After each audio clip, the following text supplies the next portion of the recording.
యేసును ఎంచుకున్నాడు. ಅದೇ ಅಧ್ಯಾಯ 14 2ನೇ ವಾಕ್ಯ ಹೇಳ್ತದೆ, ನಿಮ್ಮನ್ನೇ ದೇವರು ಸ್ವಕೀಯ ಜನರಾಗಿ ಮಾಡಿದ್ದಾರೆ. అక్కడ 14:2లో ఇలా చెప్తుంది, మిమ్మల్ని స్వకీయ జనములుగా ఆయన ಇಡೀ ఎంచుకున్నాడు. ಲೋಕದಲ್ಲೇ, ఇడీ లోకంలోనే, ಇಡೀ ಲೋಕದಲ್ಲೇ ఇడీ లోకంలోనే ನಮ್ಮಂತ ಭಾಗ್ಯವಂತರು ಯಾರು ಇಲ್ಲ, మనలాంటి భాగ్యవంతులు ఎవరు లేరు, ನಮ್ಮಂತ ಅದೃಷ್ಟವಂತರು ಯಾರು ಇಲ್ಲ. మనలాంటి అదృష్టవంతులు ఎవరు ಕಾರಣ లేరు. ఎందుకు?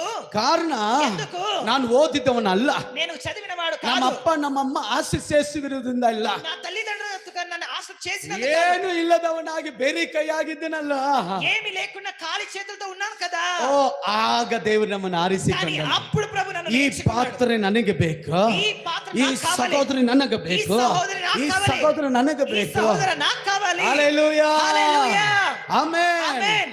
ಆರಿಸಲ್ಪಟ್ಟವರು ಅವರು ತೆಗೆದುಕೊಂಡ ನಿರ್ಧಾರದಲ್ಲಿ ಕರೆಕ್ಟ್ ಆಗಿರ್ತಾರೆ. చూడండి, ఎంచుకోబడ్డవారు వారు తీసుకున్న నిర్ధారంలో దృఢంగా ఉండాలి. ದೇವರ ವಾಕ್ಯ ಹೇಳ್ತಾರೆ.